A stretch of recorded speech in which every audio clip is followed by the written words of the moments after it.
let me give a quick shout out to all of our group leaders. You are doing amazing work, and your leadership is truly making a difference in people's lives. So thank you. For the next couple weeks, we're going to be spending time in an event from the life of Jesus in which he has an encounter with 10 lepers.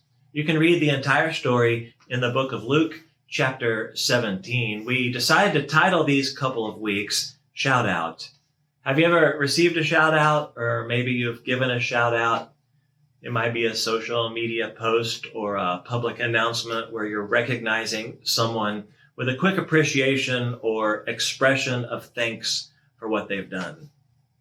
My first Thanksgiving with my wife and her family, they passed around a bowl of Indian corn. And as the bowl makes its way around the table, each person takes out a piece of corn, and it continues around until they're all gone.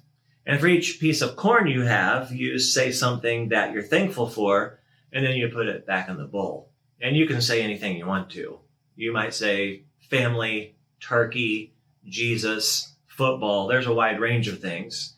Now, there have been some times when people, and self included, have participated in this exercise, and I know deep down inside, they're really not feeling it. You know, if it wasn't for this moment at this time on this particular day, I don't know if I would hear you saying what you're saying. Now, here's the power of an exercise like that.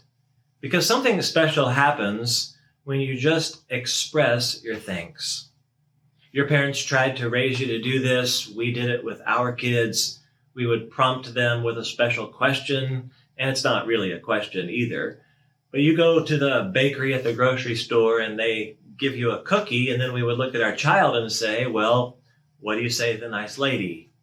Or maybe you have a relative who always has a pocket full of change or candy, and you have to say, well, don't you have something to tell Uncle Bob? Or what do you say to Grandma for these Spam sandwiches? And sure, many times you get a forced thank you. But what we're hoping for is that even if they don't feel grateful in that moment, they will say the words, and someday they will grow to live with grateful hearts and be grateful people. Now, here's the event from Jesus' life that we're going to be looking at for the next couple of weeks. Luke chapter 17, and it starts in verse 11. And I'm not going to read it for you, but here's what's happening. Jesus enters a small village, and 10 men with leprosy come out to meet him. Now, leprosy, you have to understand, is a terrible disease. There's fatigue, pain, ulcers. You lose your voice. You start to lose feeling in your body. You lose your mental ability. Many lepers would even injure themselves fatally because they had lost feeling throughout their body. Others would slip into a coma and eventually die. Now, there were laws that kept lepers from being part of society and being around people. So they stand at a distance from Jesus because they're considered unclean. So they're isolated, alone, rejected. Old Testament laws said they had to be declared clean or cleared by a priest to go back into society and be around people again. And so here's a group of 10 guys who are losing their voices, and with everything they have left, ask Jesus for mercy. And Jesus looks at them and says, go ahead, head on over to the priest and let him examine you. And while they were walking, the story tells us, they were cleansed. 10 guys are healed. 10 guys would know immediately that a miracle had happened. And one of them goes back to Jesus to say thank you and express his gratitude and worship him. 9 of them go back to what I assume is a normal life. Now, next week, we're going to look at this one who returns to say thank you. Keep in mind, all 10 were healed.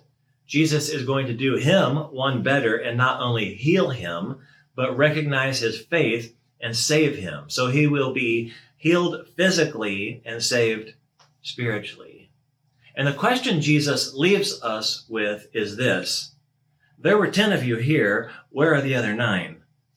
Why did only one return to say thanks?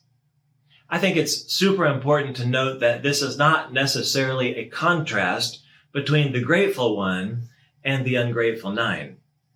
This is rather a contrast between those who express their gratitude and those who don't.